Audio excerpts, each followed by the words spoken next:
employee number 427. Employee number 427's every day of every month of every year. And although others might have considered it soul-rending, Stanley relished in Stanley, something he would never quite forget. He had been at his desk for nearly an hour when he realized that not one single order had arrived on the monitor for him to follow. No one had showed up to give him instructions, call a meeting, or even say hi. Never in all his years at the company had this happened, and stepped out of his office.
All of his co-workers were gone.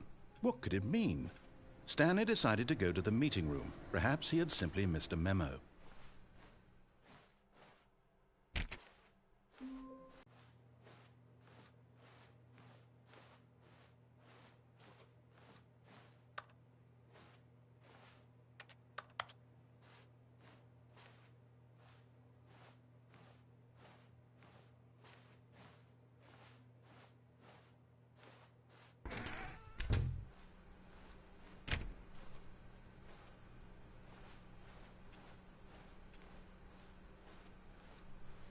Yet there was not a single person here either.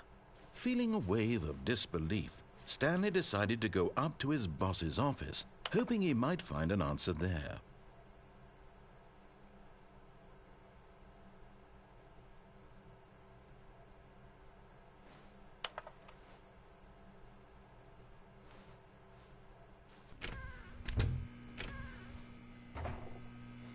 Stanley stepped into the broom closet, but there was nothing here, so he turned around and got back on track.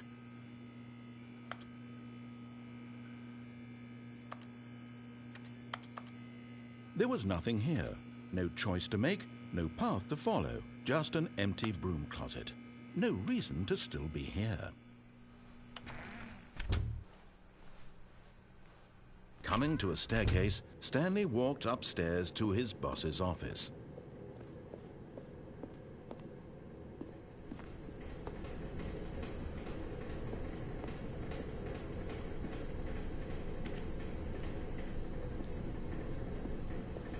But Stanley just couldn't do it.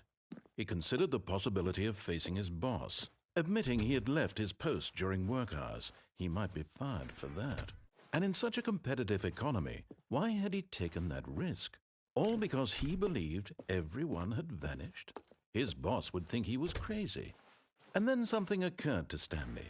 Maybe, he thought to himself, maybe I am crazy. All of my co-workers blinking mysteriously out of existence in a single moment for no reason at all? None of it made any logical sense. And as Stanley pondered this, he began to make other strange observations. For example, why couldn't he see his feet when he looked down? Why did doors close automatically behind him wherever he went? And for that matter, these rooms were starting to look pretty familiar. Were they simply repeating? No, Stanley said to himself, this is all too strange. This can't be real. And at last, he came to the conclusion that had been on the tip of his tongue. He just hadn't found the words for it. I'm dreaming, he yelled. This is all a dream. Oh, what a relief Stanley felt to have finally found an answer, an explanation. His co-workers weren't actually gone. He wasn't going to lose his job. He wasn't crazy after all. And he thought to himself, I suppose I'll wake up soon. I'll have to go back to my boring real-life job pushing buttons. I may as well enjoy this while I'm still lucid. So he imagined himself flying and began to gently float above the ground. Then he imagined himself soaring through space on a magical starfield, and it too appeared. It was so much fun, and Stanley marveled that he had still not woken up. How was he remaining so lucid? And then perhaps the strangest question of them all entered Stanley's head. One he was amazed he hadn't asked himself sooner. Why is there a voice in my head dictating everything that I'm doing and thinking? Now the voice was describing itself being considered by Stanley, who found it particularly strange. I'm dreaming about a voice describing me, thinking about how it's describing my thoughts, he thought. And while he thought it all very odd and wondered if this voice spoke to all people in their dreams, the truth was that, of course, this was not a dream. How could it be? Was Stanley simply deceiving himself, believing that if he's asleep, he doesn't have to take responsibility for himself? Stanley is as awake right now as he's ever been in his life. Now, hearing the voice speak these words was quite a shock to Stanley. After all, he knew for certain, beyond a doubt, that this was in fact a dream. Did the voice not see him float and make the magical stars just a moment ago? How else would the voice explain all that? This voice was a part of himself too. Surely, if he could just... He would prove it. He would prove that he was in control, that this was a dream. So he closed his eyes gently. I'm through with this dream. I wish it to be over. Let me go back to my job. Let me continue pushing the buttons. Please, it's all I want. I want my apartment, and my wife, and my job. All I want is my life exactly the way it's always been. My life is normal. I am normal. Everything will be fine. I am okay.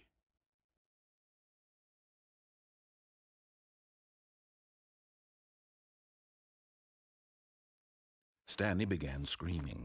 Please, someone, wake me up. My name is Stanley. I have a boss. I have an office. I am real. Please, just someone tell me I am real. I must be real. I must be. Can anyone hear my voice? Who am I? Who am I? And everything went black.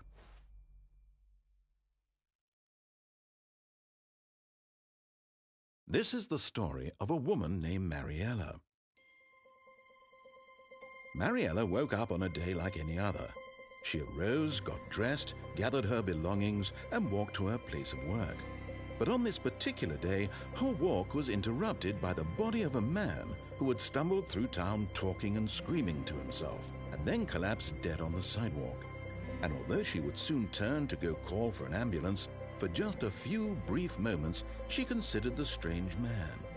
He was obviously crazy, this much she knew. Everyone knows what crazy people look like.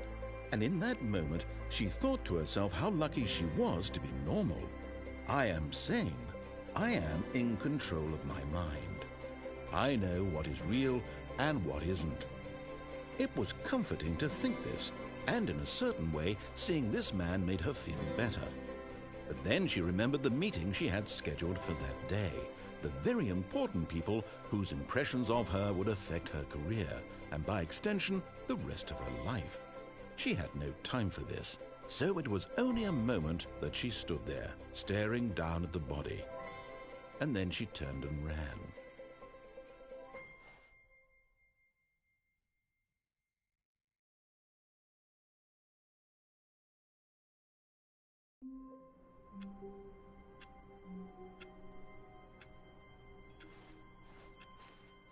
All of his co-workers were gone. What could it mean? Stanley decided to go to the meeting room. Perhaps he had simply missed a memo.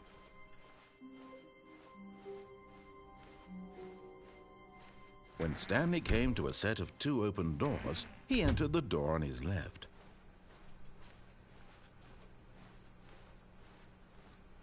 Yet there was not a single person here either. Feeling a wave of disbelief, Stanley decided to go up to his boss's office. Coming to a staircase, Stanley walked upstairs to his boss's office.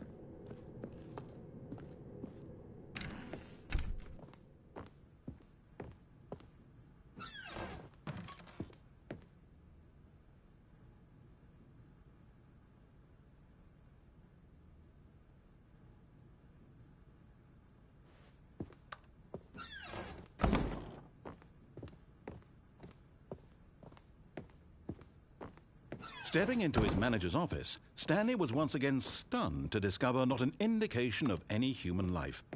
Shocked, unraveled, Stanley wondered in disbelief who orchestrated this. What dark secret was being held from him? What he could not have known was that the keypad behind the boss's desk guarded the terrible truth that his boss had been keeping from him. And so the boss had assigned it an extra secret PIN number, 2845. But of course, Stanley couldn't possibly have known this. Yet incredibly, by simply pushing random buttons on the keypad, Stanley happened to input the correct code by sheer luck. Amazing. He stepped in.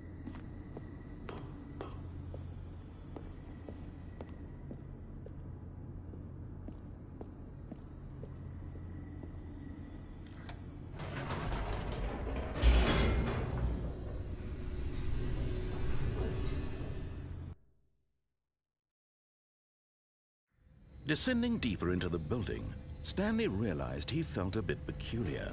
It was a stirring of emotion in his chest, as though he felt more free to think for himself, to question the nature of his job. Why did he feel this now, when for years it had never occurred to him? This question would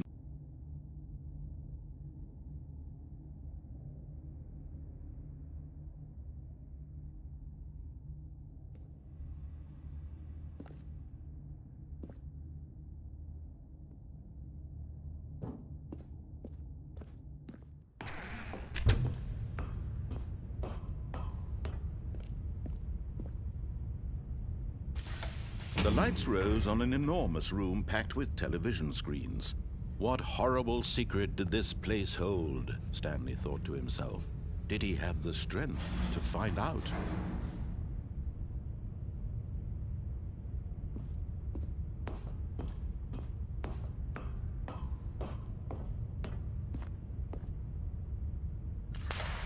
Now the monitors jumped to life, their true nature revealed. Each bore the number of an employee in the building, Stanley's co-workers. The lives of so many individuals reduced to images on a screen, and Stanley, one of them, eternally monitored in this place where freedom meant nothing.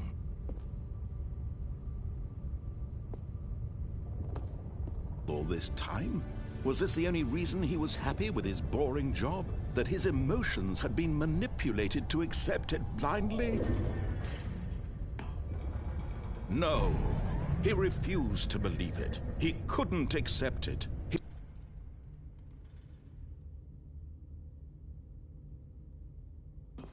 But here was the proof. The heart of the operation. Controls labeled with emotions. Happy, or sad, or content. Walking, eating, working. All of it monitored and commanded from this very place. And as the cold reality of his past began to sink in, Stanley decided that this machinery would never again exert its terrible power over another human life.